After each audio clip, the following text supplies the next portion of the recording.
Hey guys, what's up? I'm back with another video. In the previous video, I had shown you the skeleton or the main frame of the action figure. I decided to create a character, a popular character out of that action figure. I have decided to make Darth Maul out of it. Well, the uh, if you don't know who Darth Maul is, he's the antagonist from Star Wars Episode 1, The Phantom Menace. So in this video, which is part 1 of the whole process, I will be showing you how I made his head. So let us begin. So this is the head that I have made for Darth Maul now. And yes, he is missing ears, which I will be adding very soon.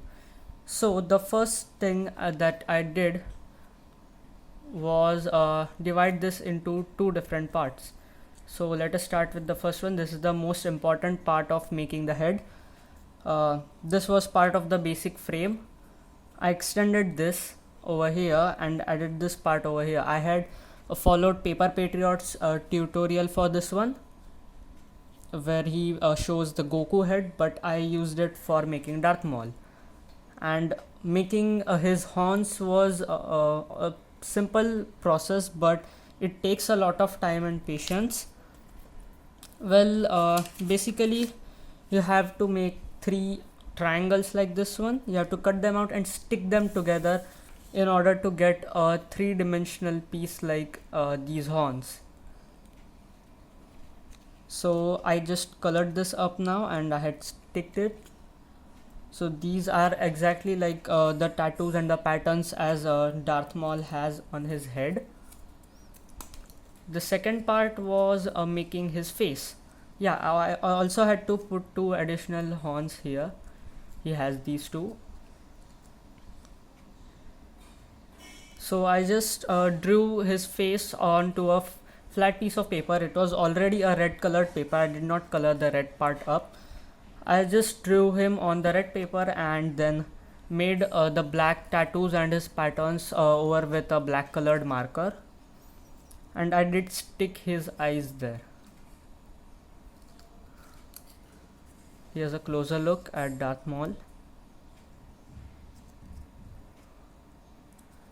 So this part over here goes into this part over here, which helps the face plate to stay in its place.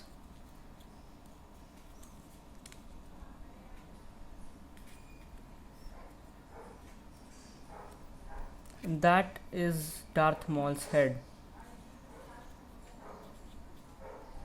There's a little bit of gap over here. I need to just, yeah. This is the full view of his head. This small horn was a really painful task to make. Another mistake I did while making his horns, where I was sticking them first and then trying to color it, but after the glue sticks onto the paper, it just completely covers and it does not let you color it. So I tried coloring the paper first and then cutting and sticking it, which was a much easier process. Here is a reference to Ray Park's original Darth Maul, just in case you need it.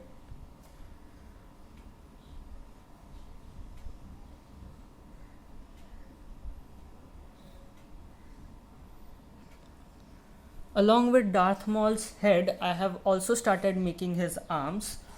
For this, I've tried both the ways. I've tried making a single jointed arm and a double jointed arm, which you usually get on action figures. Though this is the example of double jointed arm that I have tried to make.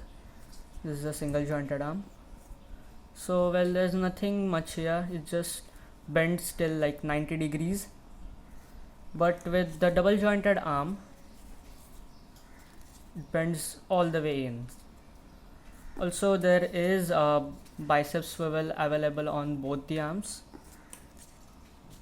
just in case.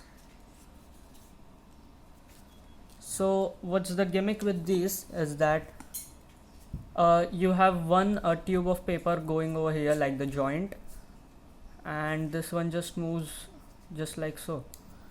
But with this one you have two of them just like so. So one bends from here while the other one just bends like so, as you can see. Here is the comparison between both the arms. This is the double jointed one and this is the single jointed arm. In the next video, I'll be showing you guys how I have created his torso as well as his lightsaber. So stay tuned for that.